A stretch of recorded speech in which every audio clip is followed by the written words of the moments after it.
Welcome back, guys. Welcome back to Aquatics Live.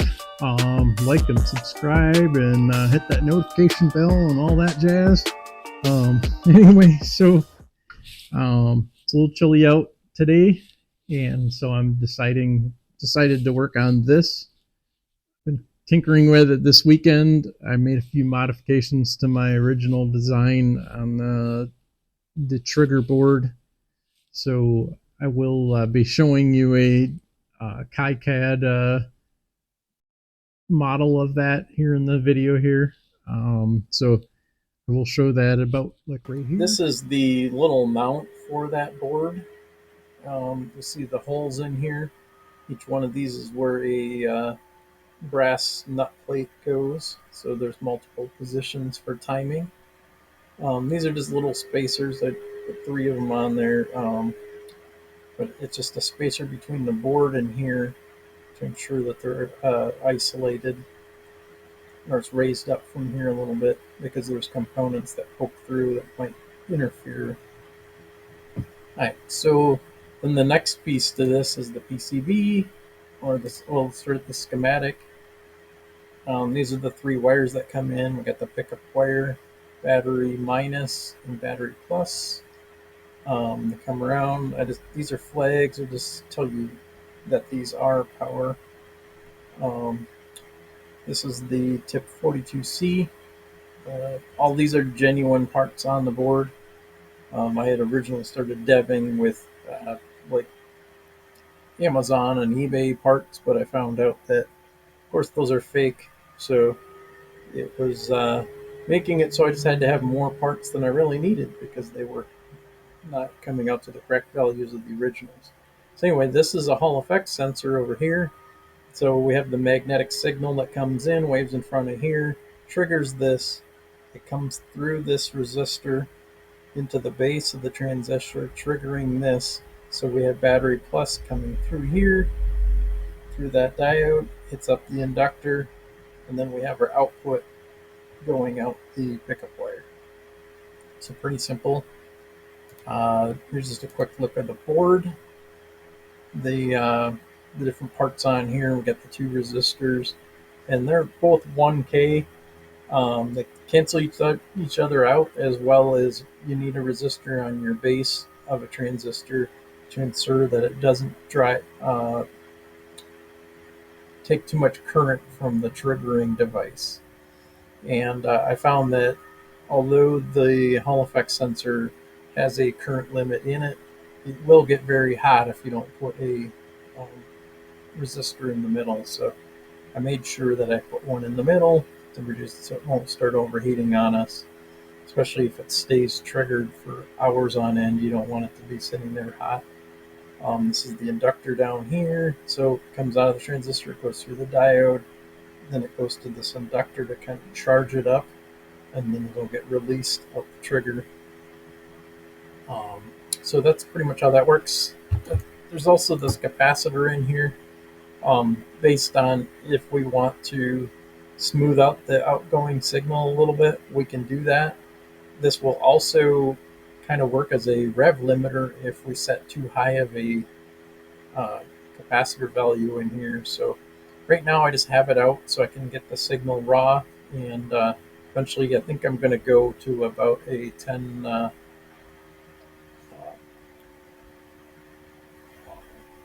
microfarad capacitor. I may go to a 20.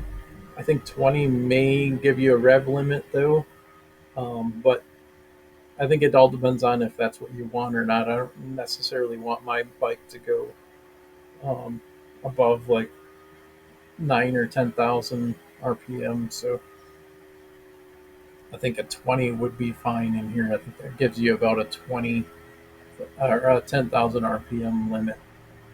So that's about it, and I'm gonna do my best to editing this together, and we'll see how it goes. Thanks, guys. I'm gonna just show you an example of how this works, and kind of go through the wiring of it and everything. And it's just so we got the spark plug coil here. It goes into this little ignition box. This is the GY6 DC ignition box. I got a positive and negative wire on here. I got this kind of sticking out so I can add some connected up to the battery. And this is the kill switch or kill wire, so it's just going to hang out there in the open. And this one's the trigger wire. That one I have already connected up with a bullet connector because that's probably going to stay as is. And we'll work on these later. But so the setup inside of here is I have a little 3D printed plastic piece in here as a spacer, and then this screws into there through some little nut plates inside of this plastic spacer piece here.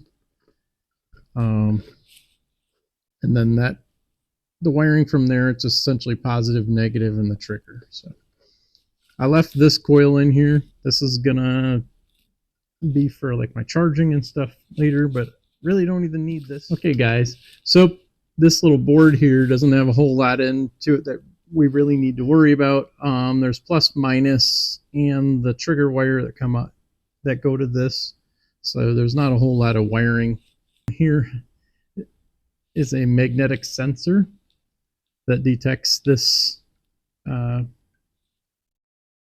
right here, and then that sensor goes to a transistor right here, and that sends that trigger out to the ignition module here. So I'm just going to do like a little demo of it. It's not a not super complicated. So let's get my little jumper wires here. Hook up this one, negative black here. So we'll hook that to the ground on the battery. Got the positive over here. Hook that up last. Here we go. I'm going to get this spark plug wire hooked up. It's just a little ground clamp I'm going to clip on, just so we can see the spark better. And I'm not sure if you're going to be able to see it on camera, but I'll make sure I do like a close-up of it and zoom in so you can see it possibly. So we'll hook up the positive now. And so this fires off at any speed when it is working. So I'm going to hook up here. And the way this works is that when this is at top dead center, and normally it fires. So that's the same thing we want to do here, is when this is up at the top, we want to be triggering. So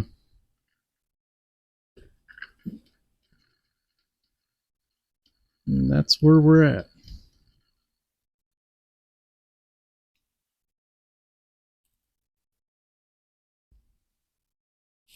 Something's wrong. Alright, well, I had a little bit of a goof up with the wiring here. I got everything kind of resolved. So just in case you see the jump here. But everything's hooked up the same way. And we're going to rotate it around. And you should be able to, if you can hear it. Yeah, maybe you can hear it. And I'll try to get you closer here, and we'll see if we can see it in the camera. I think it's probably going to be too much brightness here, so try to turn this down, turn everything off, and I'm going to get you like right up to the camera there, and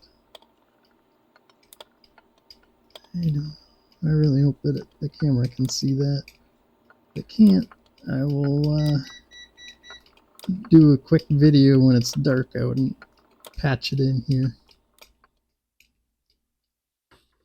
Okay. Thanks for watching, guys. See you next week. And we may have something a little bit different next week. I got family coming. We're going to do a little bit of work around the outside of the house.